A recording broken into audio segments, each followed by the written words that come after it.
एक धनी व्यक्ति का बटुआ बाजार में गिर गया। उसे घर पहुंचकर पता चला कि उसका बटुआ रास्ते में कहीं गिर गया है। बटुए में जरूरी कागजात के अलावा कई हजार रुपये भी रखे हुए थे। वह तुरंत बटुआ ढूंढने निकल पड़ा, लेकिन काफ़ी प्रयास करने के बाद भी जब बटुआ उसे नहीं मिला तो वह व्यक्ति मंदिर गया और भगवान से प्रार्थना करने लगा कि बटुआ मिलने पर इतने रुपये का प्रसाद चढ़ाऊँगा, गरीबों को भोजन कराऊँगा। संयोग से वह बटुआ एक बेरोजगार युवक को मिल गया। बटुआ पर उस मालिक का नाम व पता लिखा हुआ था। वह युवक ईमानदार था, इसीलिए उस युवक ने उस सेठ के घर पहुंचकर बटुआ उन्हें दे दिया। सेठ ने तुरंत बटुआ खोलकर देखा तो उसमें सभी कागजात और रुपये सही सलामत रखे हुए थे। सेठ ने प्रसन्न होकर युवक की ईमानदारी की प्रशंसा की और उसे कुछ रुपये देने चाहे, लेकिन युवक ने रुपये लेने से मना कर दिया। इस पर सेठ ने कहा कि अच्छा, कल फिर आना। युवक दूसरे दिन उस सेठ के घर गया तो सेठ ने उसकी खूब खातिरदारी की। युवक के जाने के बाद सेठ अपनी इस चतुराई पर बहुत प्रसन्न था कि वह तो उस युवक को 100 रुपये देना चाहता था, पर युवक बिना कुछ लिए सिर्फ खा पीकर ही चला गया।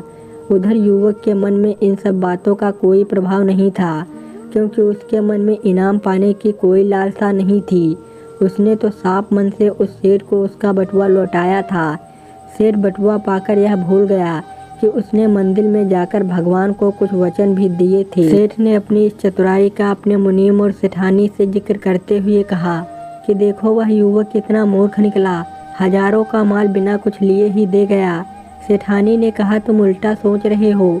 वह युवक ईमानदार था, इसीलिए उसने बिना खोले ही तुम्हारा बटुआ लौटा दिया।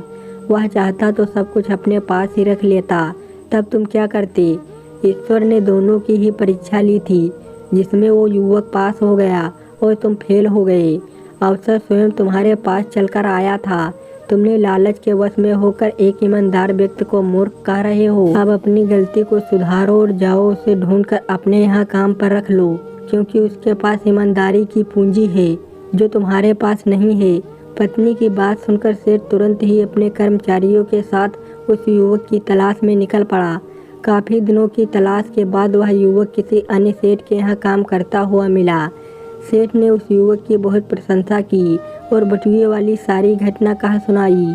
तो उस दूसरे सेठ ने बताया कि उस दिन मैंने इसे बटुआ उठाते देख लिया था। जिज्ञासावश में अपने गार्ड को लेकर इसके पीछे पीछे गया तो देखा कि यह तुम्हारे घर जा रहा था। तुम्हारे दरवाजे के पास ही खड़े होकर मैंने सब कुछ देख व सुन लिया था और फिर इसकी ईमानदारी से प्रभावित होकर मैंने इसे अपने यहाँ मुनीम रख लिया। इसकी ईमानदारी से मैं पूरी तरह निश्चिंत हूँ।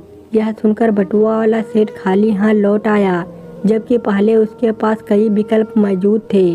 उसने निर्णय लेने में देरी की, जिस कारण उसने एक ईमानदार व्यक्ति खो दिया। कहानी अच्छी लगी हो दोस्तों तो लाइक और सब्सक्राइब करिए।